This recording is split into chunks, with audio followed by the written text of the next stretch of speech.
दुर्गा नदी के किनारे बसा एक गांव फूलपुर। गांव में कुछ 100-150 लोग रहते थे। अंजलि, जो कि पास ही के जिले में रहती थी और 12वीं पास कर चुकी थी, उसके पिताजी ने बेटी को जल्दी विदा करने के लिए उसकी शादी फूलपुर गांव के मुकेश से करवा दी थी। मुकेश कभी स्कूल नहीं गया था और इस कारण वो पढ़ा लिखा नहीं था और बाकी गांव वालों की हालत भी मुकेश जैसी ही थी। मुकेश के घर में उसके माता पिता भी रहते थे।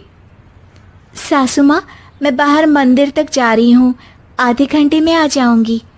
अरे अभी कहीं जाने की जरूरत नहीं है, चुपचाप जाके रसोई में रात के खाने की तैयारी करो। और ये घूंघट क्यों हटा लिया है तुमने?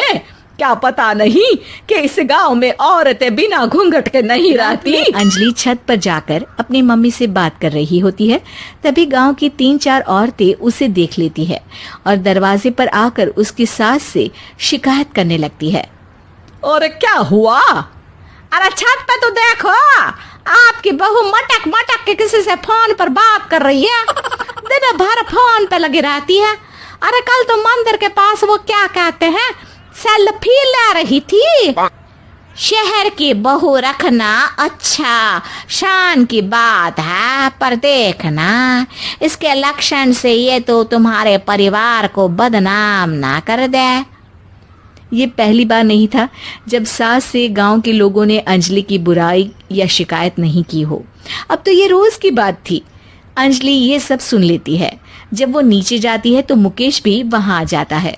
सास कहती है, बेटा, लोग घर आकर शिकायत करने लगे हैं बहू के कामों की। देख लो, पति हो, संयम से रखो इसे। माँ जी, मैं तो अपनी माँ से बात कर रही थी क्योंकि यहाँ कोई बात करने लायक ही नहीं है और अब मैं माँ के पास ही रहूंगी।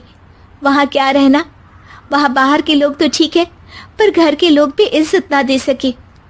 अरे नहीं नहीं अंजलि, ऐसा नहीं है, धीरे धीरे सब ठीक हो जाएगा, तुम फिक्र ना करो। अरे बस कुछ बोलना ही नहीं है, सर पे चढ़ा रखा है बहू को। सास मुकेश की नरम बात सुन के वहां से मुंह चढ़ाकर चली जाती है।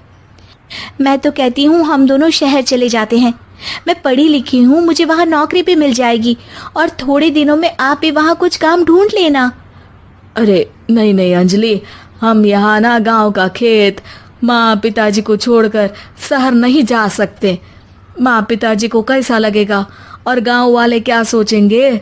ये कहकर मुकेश सोने चला जाता है। अंजलि की गांव वालों द्वारा बुराई का सिलसिला बहुत दिनों तक चलता ही रहता है, लेकिन अंजलि गुस्सा ना दिखाते हुए समझदारी से काम लेती है। बारिश का मौसम चालू हो जाता है।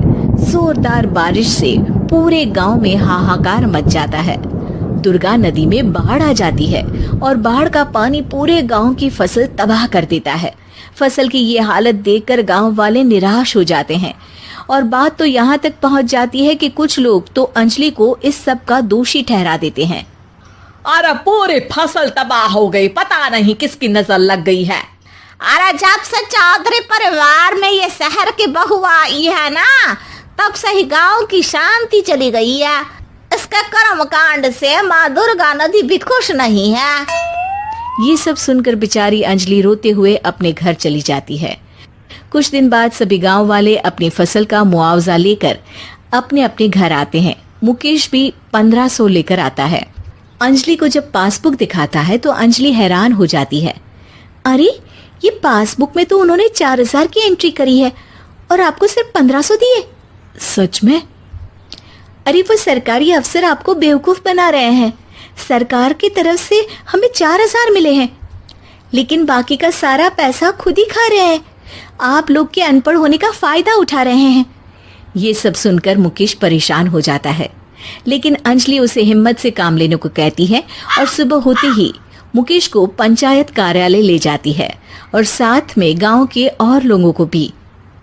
आप सरकारी बाबू क्या गांव के लोगों को बेवकूफ समझते हैं? आपको क्या लगता है ये पढ़े लिखे नहीं है तो आप कुछ भी मनमानी करेंगे? ये बेचारे दिन रात इतनी मेहनत करते हैं, ये हमारे अन्नदाता हैं और आप इनके साथ ऐसा धोखा करते हैं। अरे क्या बके जा रही है ये लड़की, किस धोखे की बात कर रही है? अपने कांड करके नदी माँ को नाराज करके हमारा नुकसान करके इसे चैन नहीं मिला क्या? सरपंच जी, इन सरकारी बाबू ने मुझे बेवकूफ बनाया है और मेरे हिस्से के पैसे खुद चट कर गए। बस ये सुनते ही सरपंच वहां से दुम दबाकर भाग जाता है। पता चलता है कि जनपद अधिकारियों ने गांव के सरपंच के साथ मिलकर सबके साथ धोखा किया है। सब लोगों का विरोध शुरू हो जाता है और आखिर में अधिकारी सब गांव वालों के हिस्सों के बचे हुए पैसे उन्हें लौटा देते हैं और कई दिन तक सरपंच गांव में लौटता ही नहीं। अंजलि, तुम नहीं होती तो हम गांव वालों को तो पता ही नहीं चलता कि ये हमें हर बार बेवकूफ बनाते हैं। हाँ हाँ अंजलि बेटी, हमें माफ कर दो। हम सब तुम्हें बुरा भला कहते रहे, लेकिन तुमने ही आज हमें बेवकूफ बनाने से बचाया है। हमें तुम पर गर्व है बेटी। अब समझ आया कि सरपंच तुमसे नहीं, तुम्हारे पढ़े लिखे होने से नफरत करता था। क्यों ना इस बार हम अंजलि को ही सरपंच पद के लिए चुन ले। क्या कहते हो गांव वालों? पढ़ी लिखी सरपंच। बस पूरा गांव अंजलि के लिए ताली बजाता है और अंजलि की सास उसे खुशी से गले लगा लेती है।